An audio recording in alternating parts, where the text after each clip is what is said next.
Absuelto na po ako dun sa tatlo dahil wala po akong kinalaman sa illegal drugs. Kasama lang ho yan sa naging propaganda nila. Sa kasalukuyang pagdinig ng Quadcom ukol sa EJK, diretsahang pinabulaanan ni dating Senador Leila de Lima na hindi siya mother of all drug lords sa harapan mismo ni dating Presidente Rodrigo Duterte. Absolutely false. That is a fictitious, bogus allegation against me. And then they filed cases against me. Kinasuhan po ako nila ng mga kaso tungkol sa droga, initially consummated illegal drug trading, inamend nila into conspiracy to commit illegal trading.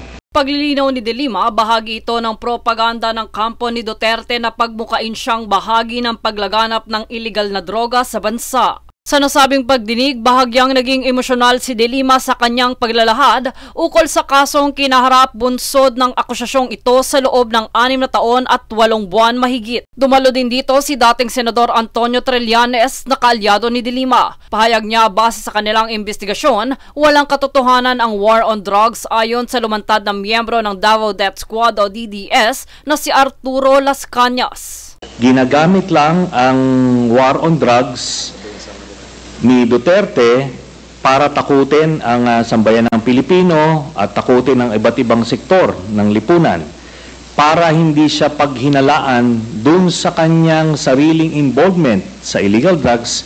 Kaya nga siya na-mention po na siya ang Lord of all drug lords. Dito inilahad ni Trillanes ang umano'y ugnayan ni Duterte at Michael Yang sa pamamagitan ng mga milyong halagang transaksyon bilang proteksyon sa umano'y kalakalan ng iligal na droga sa bansa. Buwelta naman ni Duterte kung mapapatotohanan ang lahat ng ito. I will hang myself in front of you. You can summon, I will sign a waiver, all banks, pati yung World Bank ng Amerika. Kung may isang totoo lang nakiting, I will resign and I will ask my daughter to resign and everybody in the family. That is my guarantee. Sa pagdinig na ito, namataang umalma din si Duterte matapos akusahan ni Trillanes na drug lord ang anak nitong si Paulo Duterte.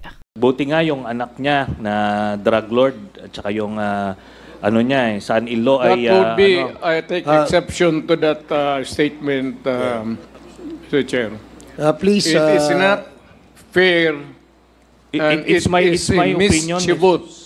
It's my opinion. Ikaw nga pinapapatay mo. Sa kabuuan, mas marami pang kaso ang isiniwalat ukol sa EJK. Nananawagan din si De Lima ukol sa hustisya ng kanyang karanasan mula sa fabrication of cases. Bagamat gusto pang ipagpatuloy ni Duterte ang pagdinig, nilinaw ng Quadcom na magpapatuloy ito sa darating na ika-21 ng Nobyembre.